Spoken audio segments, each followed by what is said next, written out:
Oi, gente! Estamos aqui de volta para continuar essa série, né?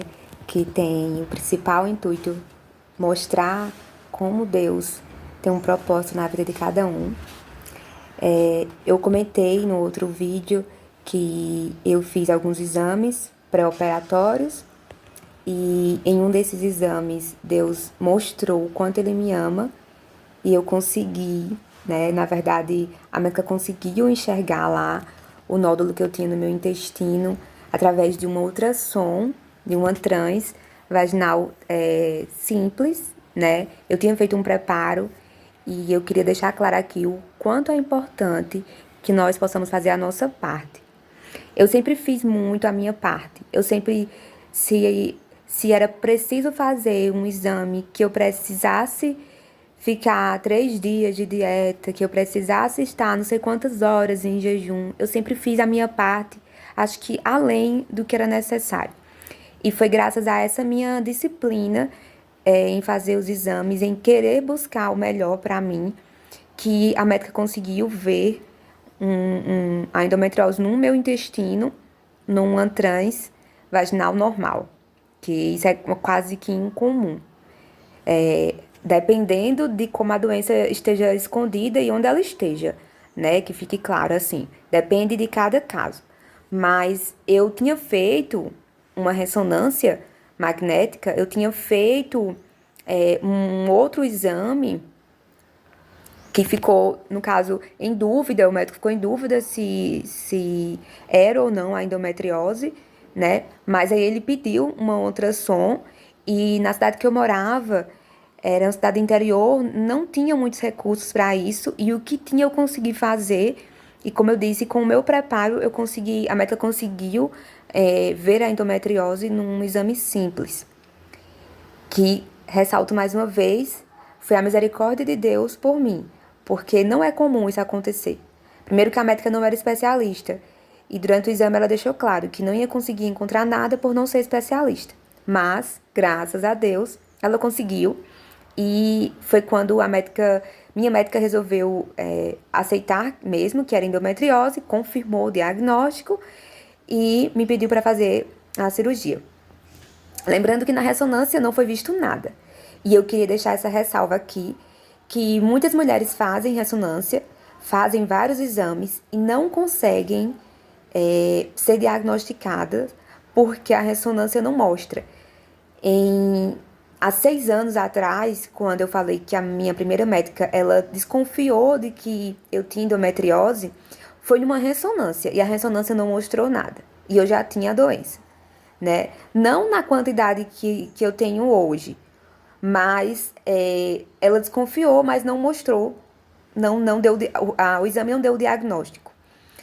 Em nenhuma das duas ressonâncias que eu fiz, essa ressonância deu o diagnóstico de endometriose.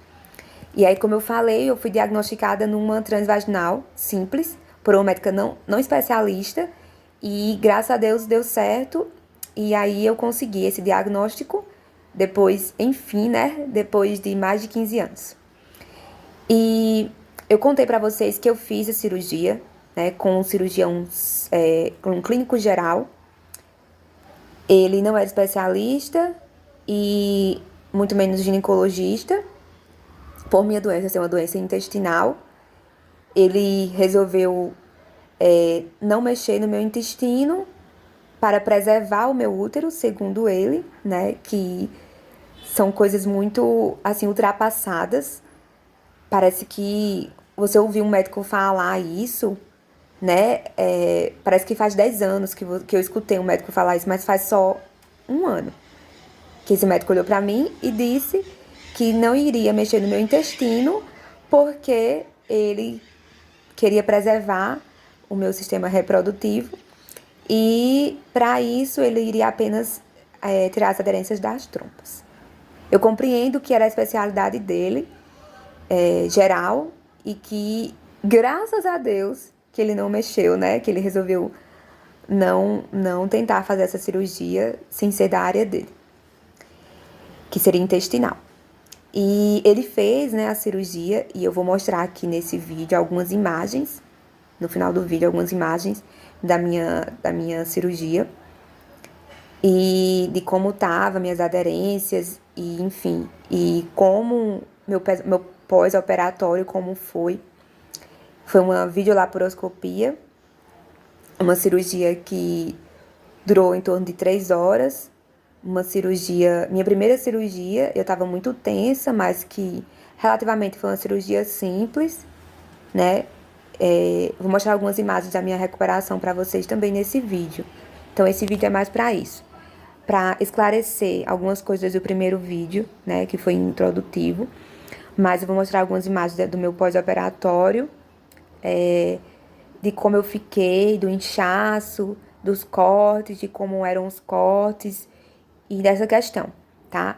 Mas eu pretendo falar para vocês como que eu me cuidei, como que eu cuidei da minha alimentação após a cirurgia, que antes da cirurgia, né, por eu ser intolerante à lactose, eu já não me alimentava de leite, nem seus derivados, e estava tirando o glúten, né, porque por ser uma doença inflamatória, eu pesquisei muito sobre isso.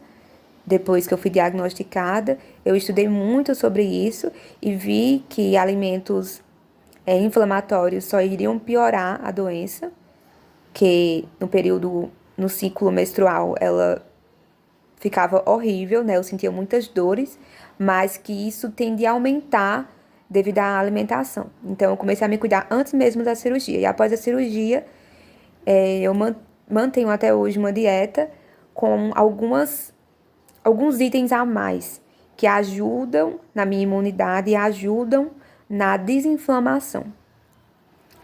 Todos obtidos de informações que eu busquei, que eu estudei, de pessoas que eu segui, de médicos e enfim. Mas aqui nesse vídeo eu vou mostrar para vocês essas imagens e nos próximos eu vou mostrar como é a minha alimentação hoje e o que está acontecendo hoje comigo, depois de 1 ano de cirurgia, tá? Eu conto com vocês nessa série. Um beijo, fiquem com Deus.